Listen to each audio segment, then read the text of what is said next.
میرے بیان میں کمنٹس ہوتے ہیں ابے اس کو کیا سنو, یہ تو مقلد ہے, یہ کیا تحقیق کرے گا. تو اللہ کا فضل ہے, ہم آپ کو بھی گمراہی سے بچا رہے ہیں. ایک نیا فرقہ ہم نے, اگر میں مقلد نہ ہوتا ایک نئی چیز مارکیٹ میں لا چکا ہوتا, میں کہتا 4 نہیں 8 شادیاں جائز ہیں. میں 4 پہ بریک اس لیے لگایا ہوں کہ میں مقلد ہوں. فقہا اجازت نہیں دیتے, قرآن و حدیث کی جو تشریح فقہا بیان کرتے ہیں اس میں 4 سے زیادہ نہیں ہے, ورنہ سب سے پہلے میں نیا فقہ لے کر آتا. بھائی 4 تو پرانے زمانے میں ہوا کرتی تھی, اور میں دلیل کیا دیتا, اب لیڈیز کی تعداد بہت زیادہ ہو گئی ہے بھائی. آپ کہتے کتنی, مطلب بہت زیادہ بھائی, ایکچولی اتنی تعداد. اور ایک اور دلیل دیتا کہ 4 تو اس وقت ہے جب لوگ کر رہے ہوں, اب لوگ ایک بھی نہیں کر رہے. تو ویسے تو تعداد برابر ہی ہے, لیکن بے نکاحی عورتیں اب بڑھ گئی ہیں, لہذا جو کر رہا ہے اس کی ذمہ داری اب بڑھ گئی, لہذا وہ 4 کے بجائے کتنی کرے.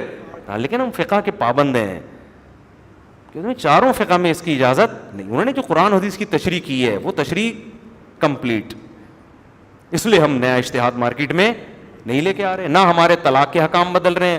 آپ 500 سال پہلے کسی حنفی عالم سے طلاق کا مسئلہ پوچھیں سیم ہوگا, آج پوچھیں گے سیم ہوگا, لیکن اہل حدیثوں سے پوچھو آپ چینج ہوگا.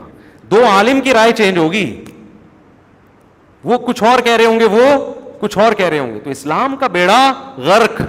یہ جو بار بار میں کہتا ہوں نا, تقلید, ایک فقہ کو فالو, ایک فقہ کو فالو, لوگ سمجھتے ہیں ہمیں کوئی حنفیت کا ہیضہ ہو گیا ہے, یہ فقہ حنفی کو ہم دنیا میں نافذ کرنا چاہتے ہیں یا تھوپنا چاہتے ہیں, ساری دنیا پہ حنفی بن جاؤ. یہ نہیں ہے, خدا کی قسم ہمارا مقصد یہ نہیں ہے. ہم دیکھ رہے ہیں کہ جب آپ ان 4 فقہ سے نکلتے ہو تو مادر پدر آزاد, پھر آگے لمبی لائن ہے گمراہی کی. کوئی بھی قرآن و حدیث کا لیبل لگا کے آپ کو کہاں سے کہاں لے جائے گا, کہاں سے کہاں لے جائے گا. میرے تو بہت سے دوست اہل حدیث ہیں, میں ان سے کہتا ہوں ٹھیک ہے آپ قرآن و سنت کو فالو کر رہے ہو, امت سے ہٹے نہیں ہو. آپ امام کے پیچھے فاتحہ پڑھ لیتے ہو, چلو امام شافعی بھی پڑھ لیتے ہیں, کوئی اتنا بڑا مسئلہ نہیں ہے. آپ رفع الیدین کر رہے ہو, چلو امام احمد بن حنبل, امام شافعی بھی رفع الیدین کے قائل. یہ اختلاف اسلام سے باہر نہیں ہے, یہ اندر ہی ہے, اس اسلام کی باؤنڈری کے اندر ہی ہے. لیکن آپ کے بیسک اصول کیا ہیں؟ شافعی تو پابند ہے, وہ کہے گا بھائی میں سب 4 فقہ کو صحیح سمجھتا ہوں, فقہ شافعی سے باہر نہیں نکلوں گا. وہ تو پابند ہے, اس کی اولاد گمراہ نہیں ہوگی.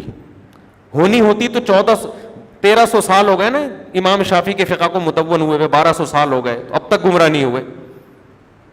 اگر کوئی بدعتیں آئی ہیں تو وہ شافعی فقہ کی وجہ سے نہیں آئی ہیں, وہ ویسے ہی, اس کی قانون غلط نہیں ہے. حنفیوں میں اگر کوئی بدعتیں آئی ہیں تو فقہ حنفی کی وجہ سے نہیں آئی ہیں, وہ تو بدعتیوں کی وجہ سے آئی ہیں, یا کچھ لوگ بدعتی ہو گئے. فقہ حنفی تھوڑی بدعت سکھا رہا ہے, اسی طرح نہ فقہ مالکی سکھا رہا ہے. لیکن میں اہل حدیث بھائیوں سے کہتا ہوں یار آپ ٹھیک ہے, آپ کی حد تک سمجھ میں آ رہا ہے, آپ کے جو اختلافات ہیں وہ امت سے ہٹ کر نہیں ہیں, کہیں نہ کہیں مل جاتے ہیں. لیکن آپ آگے نسل کو روکو گے کیسے؟ قرآن و حدیث کے نام پہ تو غامدی بھی قرآن حدیث کی بات کر رہا ہے, اور مشہور زمانہ وہ بھی قرآن حدیث کی بات کر رہے ہیں. قرآن حدیث کے نام پہ حضرت معاویہ کو برا بھلا کہنا شروع کر دیا, قرآن حدیث کے نام پہ امت کے اجماعی مسائل کا انکار شروع کر دیا. لوگوں نے, اہل حدیث نے قرآن حدیث کا لیبل لگایا, 3 طلاق کو ایک کہنا شروع کر دیا.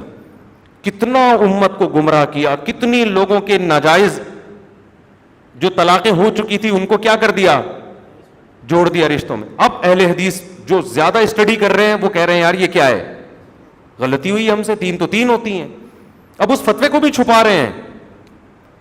اب اگر کوئی اہل حدیث میں بڑے عالم کی رائے چینج ہوتی ہے کہ یار یہ 3 کتنی ہوتی ہیں 3, اب وہ اپنے کھلے عام رائے کا اظہار نہیں کرتے. وہ ان کو پتا ہے بھائی یہ تو بڑا مسئلہ ہو جائے گا, ہم نے اتنے فتوے دے کے لوگوں کے حرام رشتوں کو آپس میں جوڑ دیا ہے, اب کیسے رجوع کریں. اہل حدیث میں حافظ زبیر علی زئی 3 کو 3 کہتے تھے, چھپا کے کہتے تھے علیہ اعلان. کیوں؟ ان کو پتا تھا اہل حدیث بگڑ جائیں گے. اجماعی مسائل میں نے تو تحقیق کی نا, کہیں بھی نہیں ہے, کسی ایک صحابی کی ضعیف قول بھی نہیں ہے کہ اکٹھی 3 ایک ہوتی ہیں. تو آپ کیا ہے, آگے جو نسل ہوگی نا وہ قرآن حدیث کے نام پہ کیا ہو جائے گی, بے لگام, شتر بے مہار. اس لیے میں عرض کر رہا ہوں کہ آپ اگر قرآن و سنت کا لیبل لگاؤ گے اور ایک فقہ کی پابندی نہیں ہوگی تو نتیجہ تباہی.